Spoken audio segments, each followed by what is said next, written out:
Buenas tardes a todos. ¿Me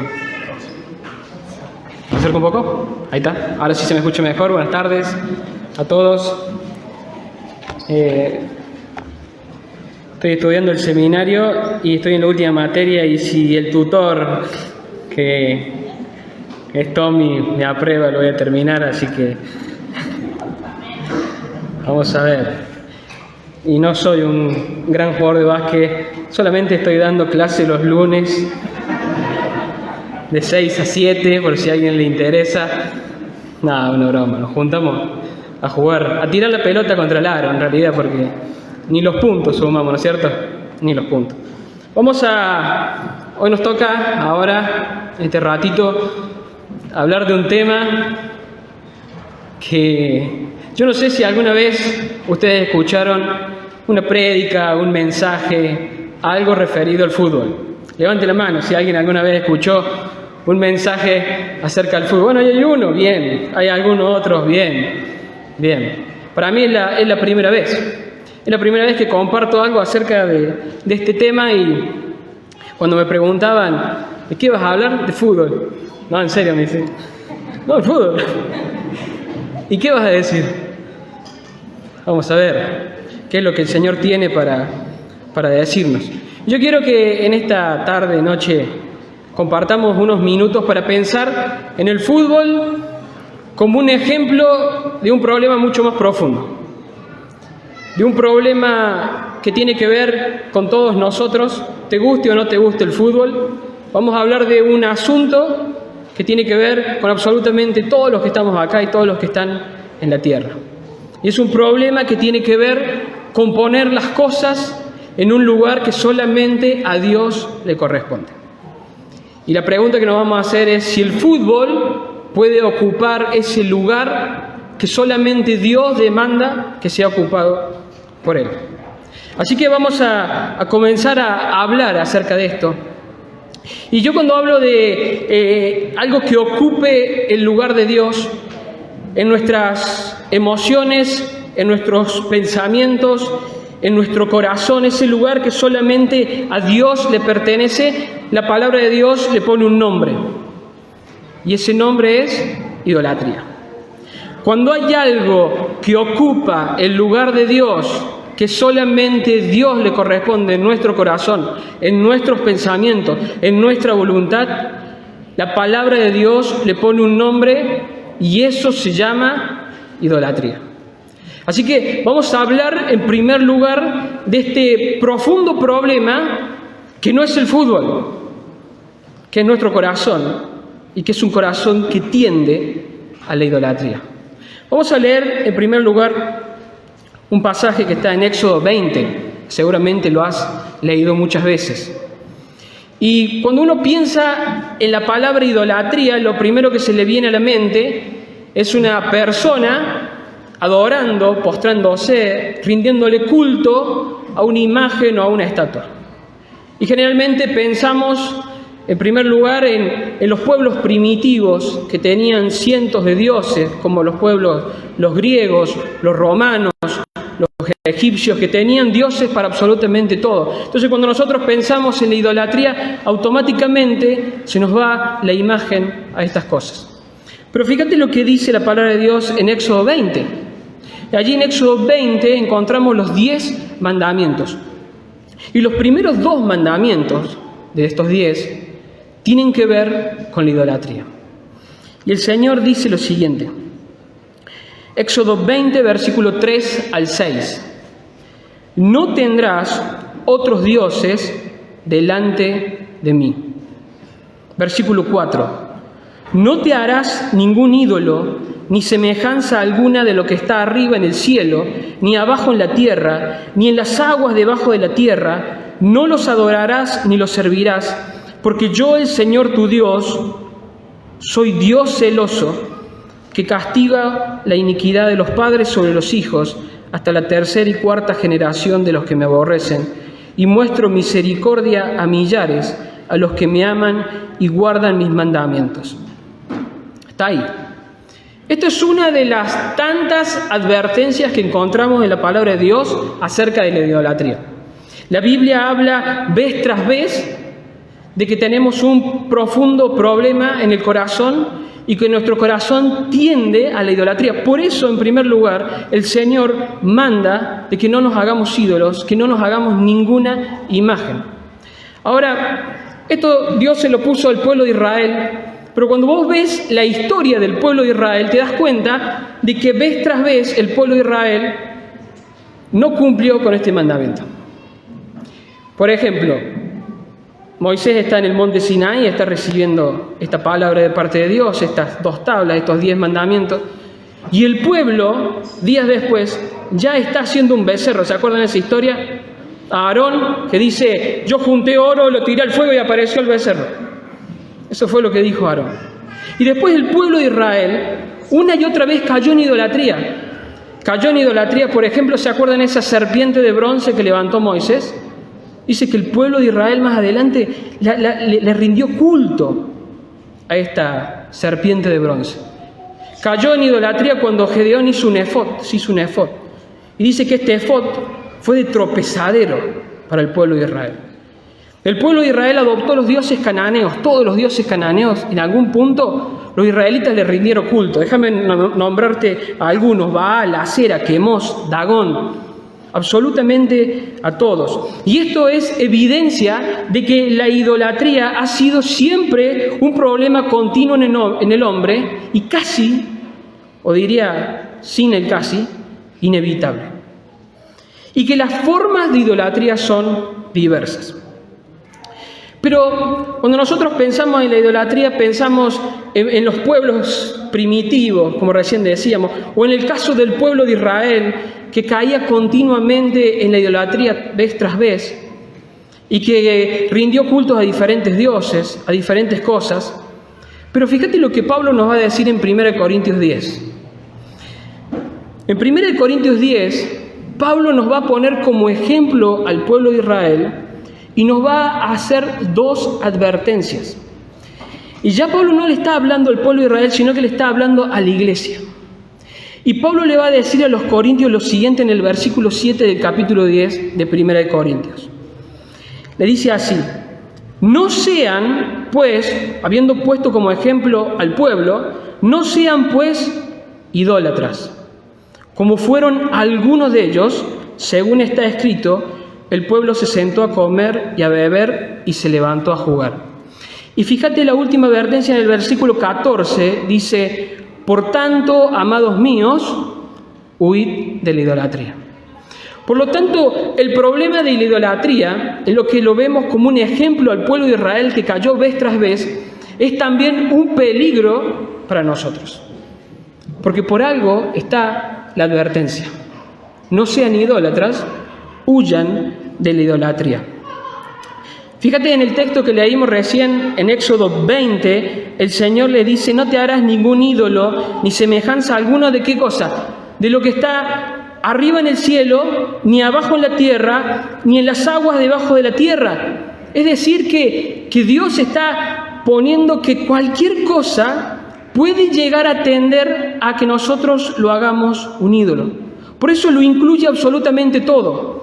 Lo que está arriba en el cielo, lo que está en la tierra, lo que está debajo, no te hagas imagen de absolutamente nada. ¿Por qué? Porque potencialmente todo puede llegar a ser un ídolo. Ahora quiero que veamos simplemente 3 cosas con respecto a esto. En primer lugar, que no es un problema pasado, sino que es un problema y un peligro presente para nosotros. La idolatría no es algo pasado, es un peligro presente aún para nosotros. Pero además de eso, tenemos que ver que Pablo en Colosenses 3:5, si me acompañan, va a hablar de la idolatría, pero ya nos va a dar otro panorama de lo que nuestra mente piensa cuando hablamos de idolatría. Y ahí dice, en el versículo 5 del capítulo 3, dice: por tanto, consideren los miembros de su cuerpo terrenal como muertos a la fornicación, la impureza, las pasiones, los malos deseos y la avaricia. Y termina diciendo que es idolatría. Por lo tanto, acá Pablo está dando un ejemplo de idolatría que no tiene que ver con el culto a una imagen, a una estatua o algo. La idolatría tiene diferentes formas, diferentes variantes. Y no se limita solamente al culto de una estatua, de una imagen. Por lo tanto, tenemos que tener en cuenta justamente esto, que cualquier cosa se puede convertir en un ídolo para nosotros. Cualquier cosa. Porque el problema no está en las cosas, sino que el problema está en nuestro corazón, que tiene una tendencia a adorar y a formar ídolos. Fíjate la advertencia que el Señor les hace en Deuteronomio capítulo 4, versículo 15 al 19 al pueblo de Israel. Te lo leo y dice así: así que tengan mucho cuidado, ya que no vieron ninguna figura el día en que el Señor les habló en Horeb de en medio del fuego. No sea que se corrompan y hagan para ustedes una imagen tallada semejante a cualquier figura, semejante de varón o de hembra, semejante de cualquier animal que está en la tierra, semejante de cualquier ave que vuela en el cielo, semejante de cualquier animal que se arrastra sobre la tierra, semejante de cualquier pez que hay en las aguas debajo de la tierra. Y ten cuidado, no sea que levantes los ojos al cielo y veas el sol, la luna, las estrellas y todo el ejército del cielo y seas impulsado a adorarlos y servirlos. ¿Te das cuenta que Dios está advirtiendo de que cualquier cosa para nosotros puede llevarnos a que nuestro corazón los adore y los sirva? Por eso el Señor nos advierte, nos dice: tened cuidado porque podés llegar a ser un ídolo de cualquier cosa, de hombres, de peces, animales, y aún podés levantar la mirada al cielo y considerar al sol, la luna, las estrellas, quizá una de las formas de idolatría más antiguas. El adorar el sol, la luna, los ejércitos de los cielos. El problema nuestro está en nuestro corazón. El problema del hombre está en el corazón del hombre. Y como dijo Calvino una vez, dijo: nuestro corazón es una fábrica de hacer ídolos. Nuestro corazón es una fábrica de hacer ídolos. Podemos hacer ídolos de cualquier cosa. Déjame mencionarte algunos. Podemos hacer de ídolos el dinero, podemos hacer de ídolos el trabajo, los logros, la familia, y podemos llegar a hacer de ídolos hasta nuestro propio ministerio. Por lo tanto, vemos que es un problema presente, no es solamente un problema pasado, es un problema del corazón que es una fábrica de hacer ídolos, pero además tenemos que ver cómo nuestro corazón construye al ídolo. Cuando en nuestro corazón aparece el ídolo. Y aparece cuando Dios no es suficiente para nosotros. Cuando yo siento que Dios no es suficiente para mí, ahí aparece el ídolo. Cuando yo no confío, no descanso en que Dios me sostiene, en que Dios me va a dar lo que yo necesito, de que Dios me va a proveer. Cuando yo siento temor de perder mis bienes materiales, de que la crisis llegue, entonces yo tengo miedo de que Dios no atienda mi necesidad, entonces yo me invento un ídolo y aparece el dinero, por ejemplo. Y aparece el dinero dándome seguridad, confianza, que no la tengo en Dios. Entonces mi corazón crea ese ídolo porque siento que Dios no es suficiente. Y cuando vos no sentís que Dios no es suficiente en cualquier cosa en tu vida, lo más probable es que parezca un ídolo. Cualquier tipo de ídolo.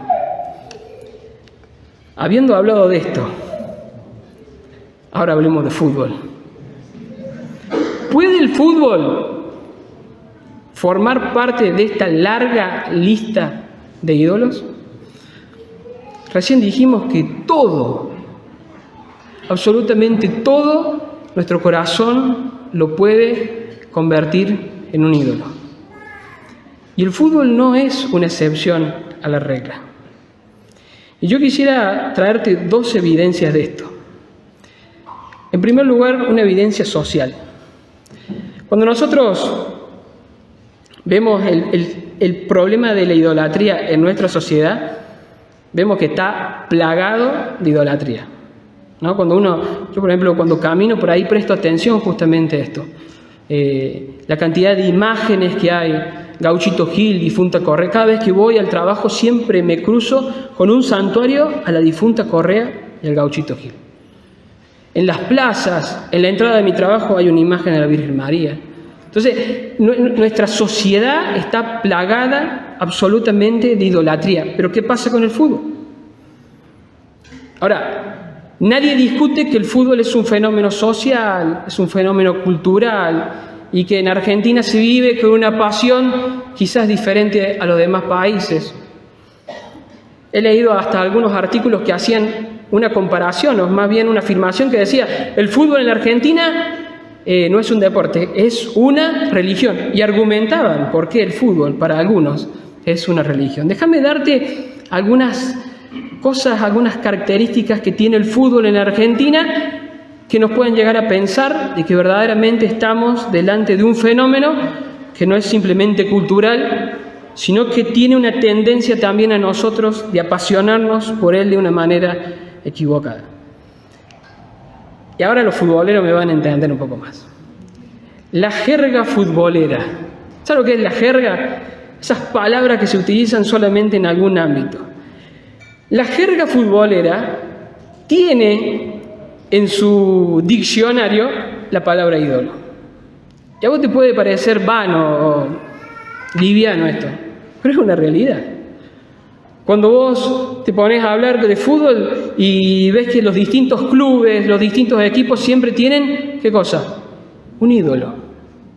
Un ídolo, alguien que se destacó por su capacidad deportiva, por su fidelidad al club, porque por distintas razones ellos lo consideran a tal o cual futbolista un ídolo. Y la mayoría de los clubes lo tienen. Por lo tanto, en la jerga futbolera existe la palabra ídolo dentro del fútbol. Y hemos llegado a situaciones ya, como por ejemplo, de cambiarle la palabra Dios a la I y la O por un 10. Y hacer referencia a Maradona con el término Dios. Una locura. Y no suficiente con eso, llegó Messi y nuestra creatividad dijo: bueno, ¿qué hacemos? Ya usamos la palabra Dios. Bueno, Messi, no es menor lo que nuestra sociedad habla acerca del fútbol. Uno ya le parece hasta gracioso, pero no lo es. En segundo lugar, pensaba en los tatuajes. Vos sabés que la Argentina es el cuarto país con más tatuajes en porcentaje de su población. La cantidad enorme de tatuajes con motivos futbolísticos. En el año 2023, después del Campeonato Mundial, se disparó exponencialmente la cantidad de pedidos por tatuarse con motivos futbolísticos. Se tatuaron a Messi levantando la copa, y hasta se levantaron frases como: anda para allá, bobo. Gente que se tatúa cosas referidas al fútbol. Fíjate los nombres elegidos. Los nombres tienen que ver con nuestra cultura, pero pensemos por un segundo en los nombres que se han elegido. Bueno, en los años 70, 80 fue un furor el nombre Diego, no sé si todos, pero indudablemente por el fenómeno Maradona. Pero en el año 2023, el nombre más elegido para un varón en Argentina, tanto en primero, segundo, tercer lugar, fue Lionel. Pero por lejos. Lionel fue el nombre más elegido.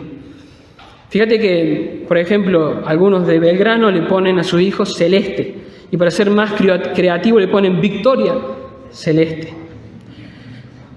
Pero esto de los nombres ha llegado a niveles ya locuras. En Santiago del Estero, yo saco los datos del diario, en Santiago del Estero unos padres llamaron a su hijo Junior Ceneice. Por lo tanto, si tus padres te pusieron Lionel o Leonela, podría haber sido peor. Junior Ceneice. Pero este no es el peor. Una pareja hincha de Belgrano le puso a su hijo Daleb, para que lo entiendan, Daleb B. Hay uno peor. Uno de Racing le puso La Cadé en el documento, La Cadé. Pero ahora viene el peor para mí. Un hincha de instituto le puso a su hijo Jack Wanchope. IACC Wanchope. Es gracioso, pero podemos ver cómo el fútbol sobrepasa los límites de simplemente un deporte en nuestra sociedad. Podemos hablar también de las canciones de la cancha. No sé si alguna vez fueron a alguna cancha, pero ahí el hincha se expresa y habla de su amor y su compromiso por el club. Y frases como, yo por Belgrano doy la vida y mucho más. Es una canción, pero guarda. El amor por algunos futbolistas. Se han escrito canciones, se han hecho estatuas. La estatua del técnico de River mide casi más de 8 metros. Ahora, ¿ustedes se acuerdan lo que fue el velorio de Maradona? Año 2020, plena pandemia, una multitud de personas se acercaron para despedir a quien fue, digamos, su héroe. Y estábamos en medio de una pandemia, se nos había restringido despedirnos de nuestros seres queridos, y el gobierno decide hacer uno de los mayores velorios, uno de los velorios más multitudinarios en medio de una pandemia en la casa de gobierno. Y a nosotros no nos dejaban reunirnos. Pero el amor de la sociedad por Maradona lo merecía. Y allá fueron cientos, miles, a rendirle tributo, a tirarle unos regalos a un deportista, simplemente un deportista. Último dato, los estadios están absolutamente repletos, no hay lugar para nadie. Si vos querés ir a ver un partido de fútbol, a Boca, River, no se vende entrada. Hoy en día las estadísticas dicen que hay 1.700.000 socios de clubes de fútbol solamente de los equipos de primera división. 1.700.000. Hay récord de socios, hay récord en rating televisivo. A lo que voy tirando todas estas datos, estadísticas, información, es que verdaderamente no estamos simplemente ante un deporte. Estamos ante algo que ha apasionado al fútbol, a nosotros los argentinos, a nuestra sociedad, de una manera que ya sobrepasa los límites de lo que está bien y de lo que está mal. La pregunta es, ¿qué es lo que la gente encuentra en el fútbol? ¿Qué es lo que la gente encuentra que le genera tanta pasión, que cautiva el corazón?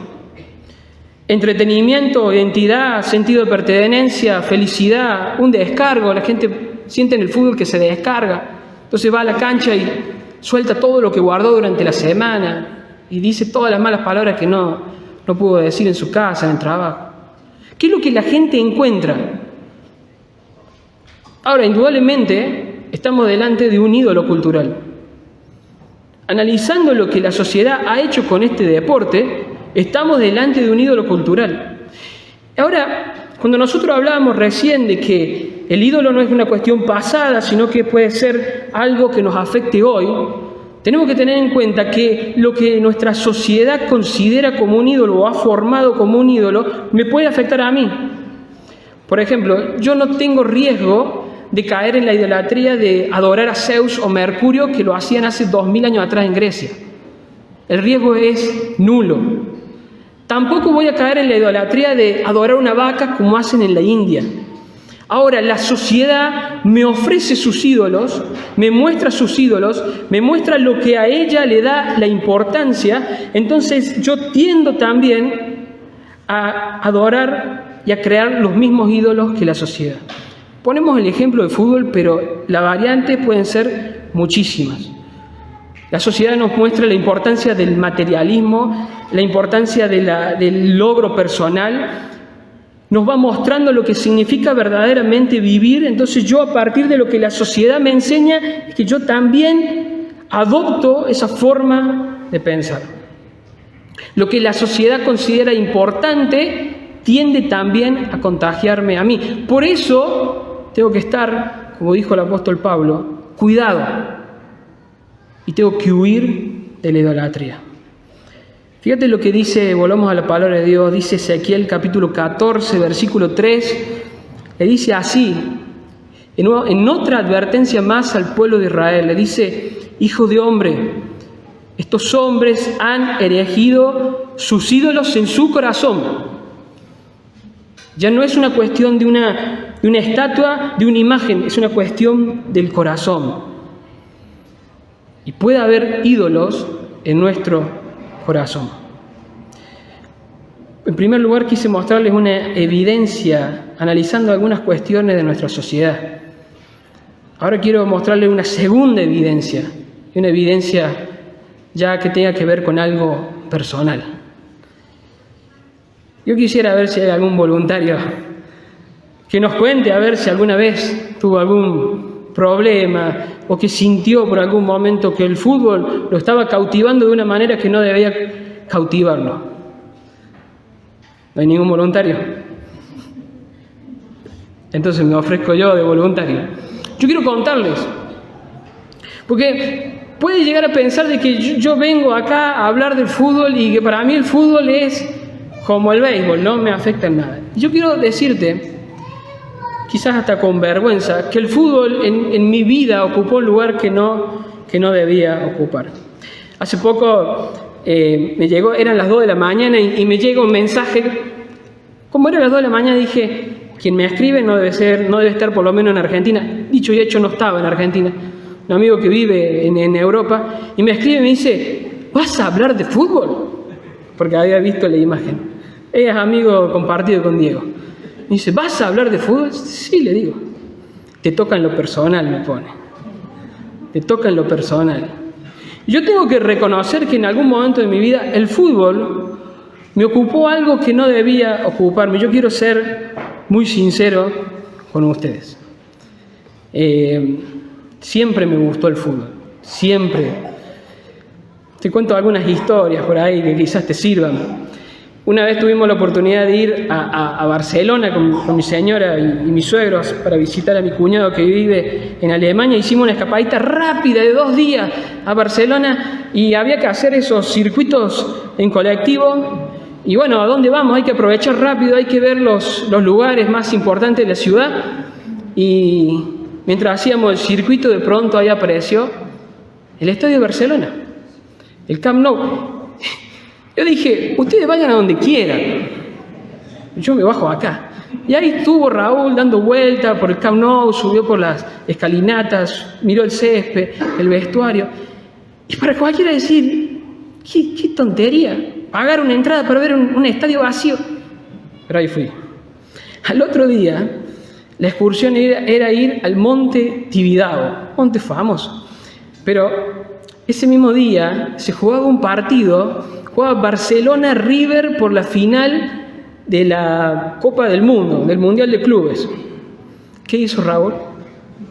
Se fue a un bar a ver cómo los barcelonistas, no sé, los hinchas del Barcelona, vivían esa pasión por el fútbol. Dije: Monte Tibidabo debe ser muy lindo. Yo me metí a un bar a ver fútbol. Te cuento esto. Fue el primer tiempo me tomé un colectivo y fui a conocer el Monte Tibidabo. Te cuento nomás, pero son simplemente historias que te quiero contar para que vos entiendas que verdaderamente para mí el fútbol fue algo, y todavía sigo en esa lucha, fue algo que ocupó mi lugar en mi corazón, que no debía ocuparlo. Y quiero compartirte algunos síntomas. Y quiero decirte algo: a lo mejor no es el fútbol para vos, ponerle el nombre que vos quieras. Pero déjame compartirte algunos síntomas, algunas alarmas que me hicieron entender que para mí el fútbol no era simplemente un deporte, un momento de entretenimiento. En primer lugar, la prioridad. Al que le gusta el fútbol, prioriza ver el partido. Vos ves la semana y decís: ¿cuándo juega mi equipo? Acá, bueno, este día yo no puedo hacer nada. En esta hora no me molesten porque yo tengo que ver mi partido. El problema es cuando el partido coincide con algo, como por ejemplo congregarse. Y yo he tenido esta lucha. Yo he tenido esta lucha de decir, ¿por qué ponen el mismo horario que la reunión?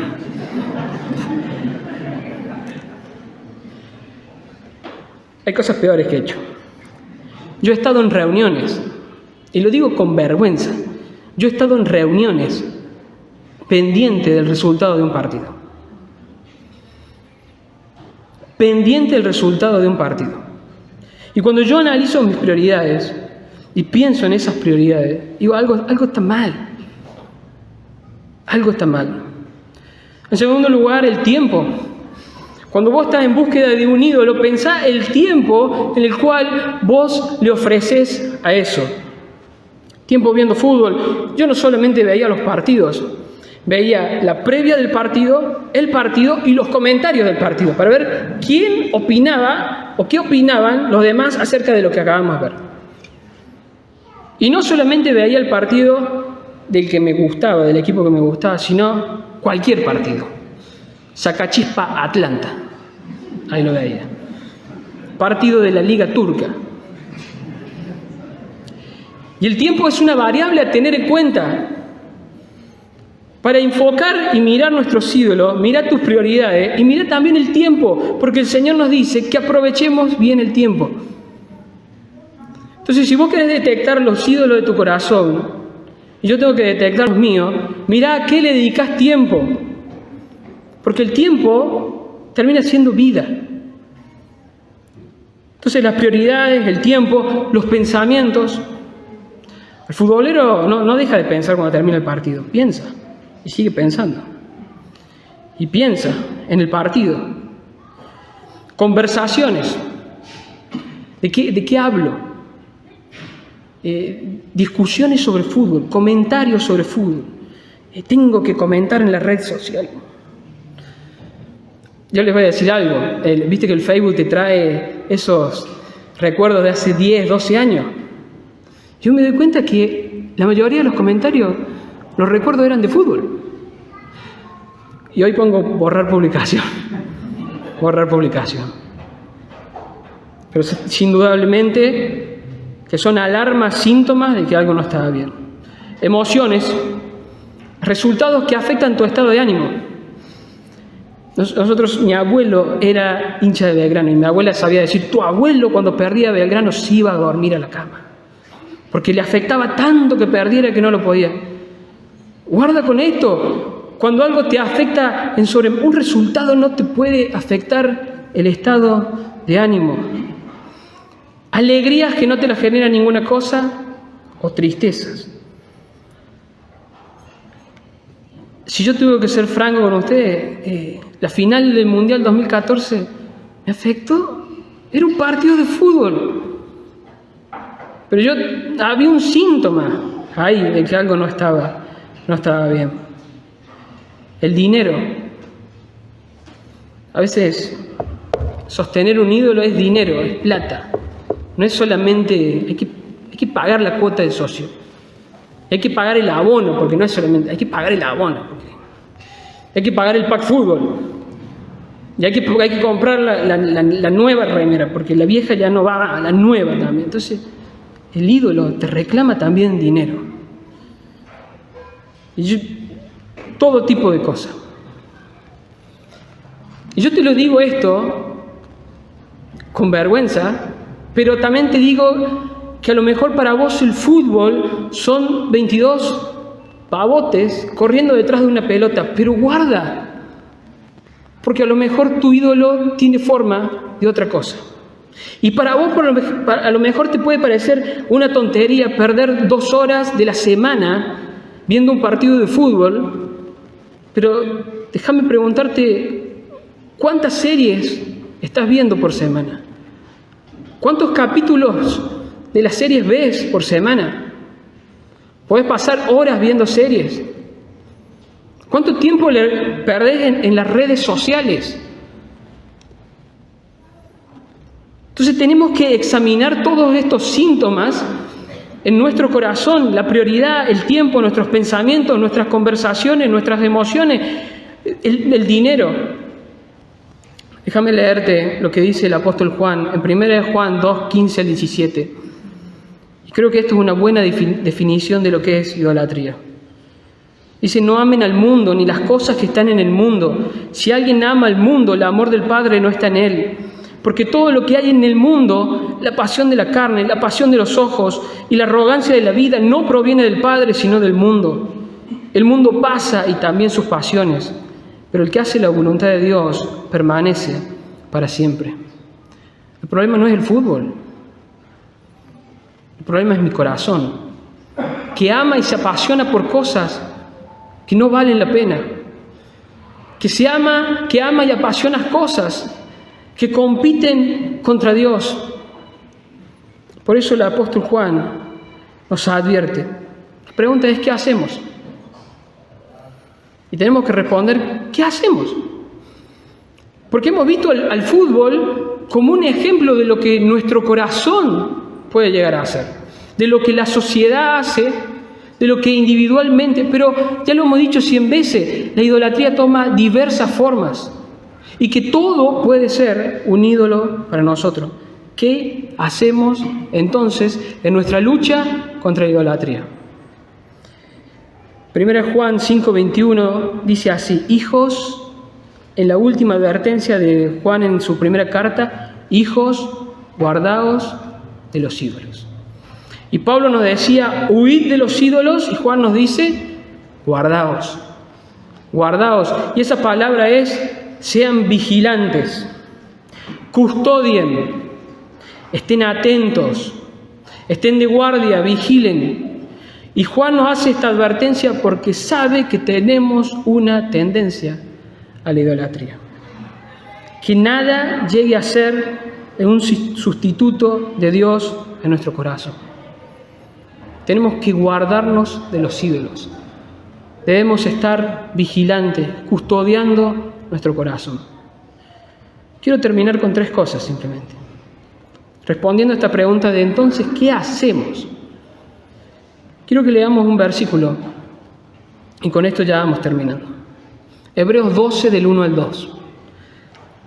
El autor de Hebreos le está escribiendo a un grupo de hermanos que quieren regresar para atrás, porque para ellos Dios no ha sido suficiente. Jesús no ha sido suficiente, entonces tienen una tendencia a volver hacia atrás.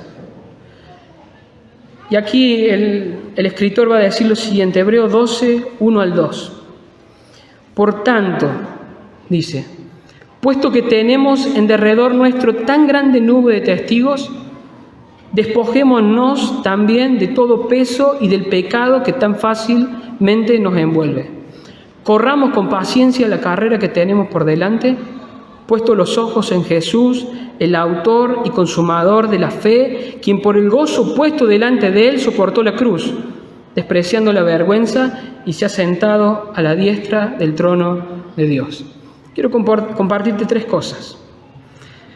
Yo no creo que la solución sea, bueno, llegamos a casa, acá se acabó, nadie más ve fútbol, y traigan las camisetas que las prendemos fuego. Porque si hiciéramos eso, el problema que tendríamos es que seguramente nuestro corazón va a encontrar otro ídolo. Lo que nosotros tenemos que hacer son 3 cosas. Yo le puse 3 palabras para que lo podamos recordar y memorizar. La primera es que tenemos que confesar. Dice ahí, despojémonos también de todo peso y del pecado que tan fácil nos envuelve. Lo primero que tenemos que hacer es saber de que nosotros nos hemos convertido de nuestros ídolos para servir al único Dios vivo y verdadero. Eso es una realidad, nosotros nos hemos convertido. Antes servíamos a los ídolos, ahora ya no. Ahora servimos al único Dios vivo y verdadero. Pero lo cierto es que hay un pecado residual en nuestro corazón que tiene todavía una lucha interna contra la idolatría. Por lo tanto, ante ese pecado residual, lo que nosotros tenemos que hacer es estar en guardia, vigilando, examinando nuestro corazón. En primer lugar, un examen personal. Tenemos que hacer un examen personal. Alguien una vez dijo, la pregunta no es si tenemos ídolos en nuestros corazones. La pregunta es, ¿cuántos y cuáles? ¿Cuántos y cuáles? Y debemos examinar nuestro corazón. un análisis personal, sincera, y ver en qué áreas de nuestra vida Dios no es suficiente. Porque en el área de nuestra vida que Dios no sea suficiente, va a brotar un ídolo. Y debemos analizar nuestros tiempos, nuestros pensamientos y todo lo que recién les compartía. Pero además de un examen personal, sería bueno hacer un examen externo, que alguien haga también un examen en nuestra vida. Quizás exponernos a la opinión de alguien, de un amigo, de un pastor, de un hermano maduro, donde nosotros podamos decirle lo que estamos viviendo y decirle lo que él está viviendo en mi vida, si hay un desequilibrio en lo que debe ser mi vida cristiana. También nuestras esposas. Preguntarle a nuestras esposas, ¿qué ven ellas? Un examen personal. Antes de venir, le pregunté a mi señora, ¿cómo ves esto en mi vida? Un examen personal, un examen externo, alguien que nos ayude, pero sobre todas las cosas, que el Señor haga un examen en nuestra vida. Y David dice, escudríllame, oh Dios, y conoce mi corazón. Pruébame y conoce mis inquietudes, y ve si hay en mí camino malo, y guíame en el camino eterno. Salmos 139, 23 y 24. Tenemos que hacer un examen de nuestra vida, un examen de nuestras prioridades, de nuestro tiempo, de nuestro dinero, de nuestros deseos, de nuestras emociones, un examen completo para ver qué hay en nuestro corazón, para poder confesar delante de Dios que hay cosas que tenemos que corregir y apartarnos de lo que tengamos que huir. En primer lugar tenemos que confesar. Es que la pregunta no es si hay ídolos, sino cuántos y cuáles en nuestro corazón, y huir de cualquier cosa que quiera ocupar el lugar de Dios en nuestro corazón. En segundo lugar, lo que tenemos que hacer es crecer. Dice ahí el final del versículo 1 de Hebreos 12, y corramos con paciencia la carrera que tenemos. Debemos avanzar. Y ahí el autor está pensando en una carrera, y no es solamente una carrera 100 metros rápida, sino que es un maratón que tiene que ver con la disciplina de un corredor. Y vos y yo tenemos que disciplinarnos. Tenemos que disciplinarnos espiritualmente a través de la palabra, de la oración, del ayuno, de la comunión, y buscar crecer, alcanzar la madurez.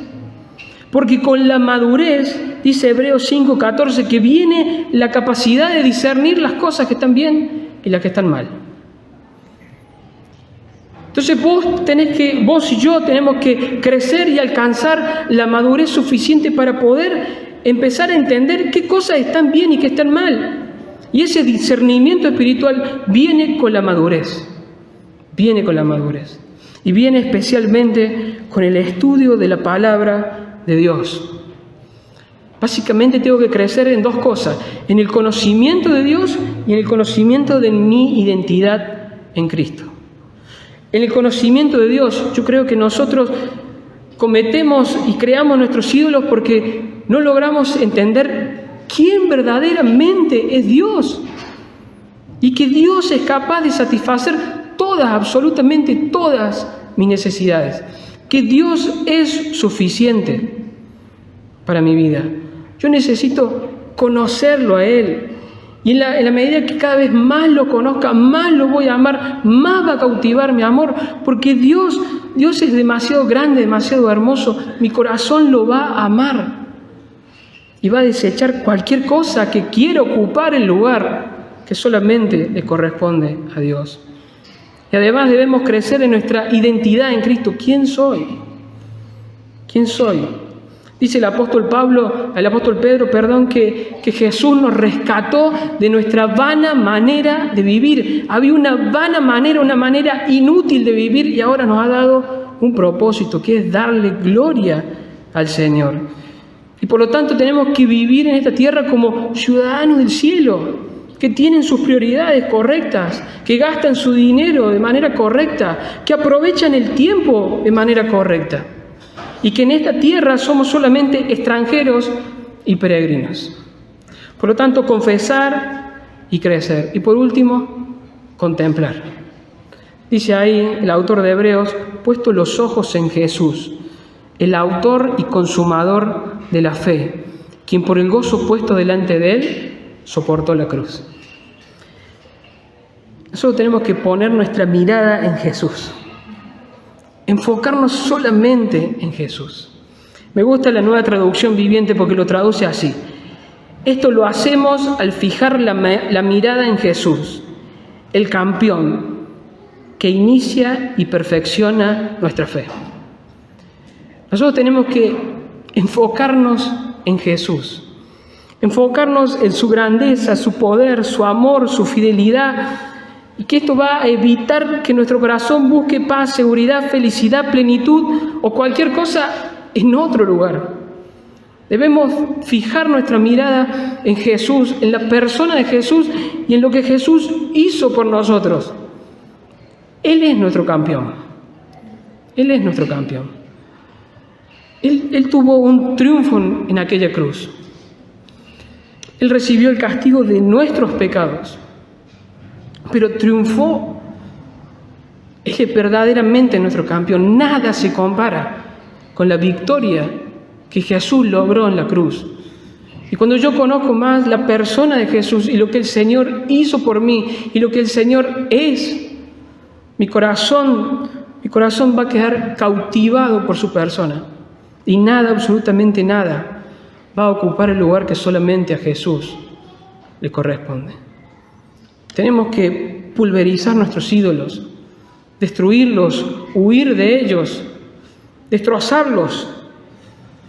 Pero si no enfocamos nuestro corazón de manera correcta, tendemos a buscar otras cosas. La solución está en confesar nuestros pecados, en buscar crecer hacia la madurez y contemplar, fijar solamente nuestra mirada en Jesús, el único digno de recibir nuestra adoración.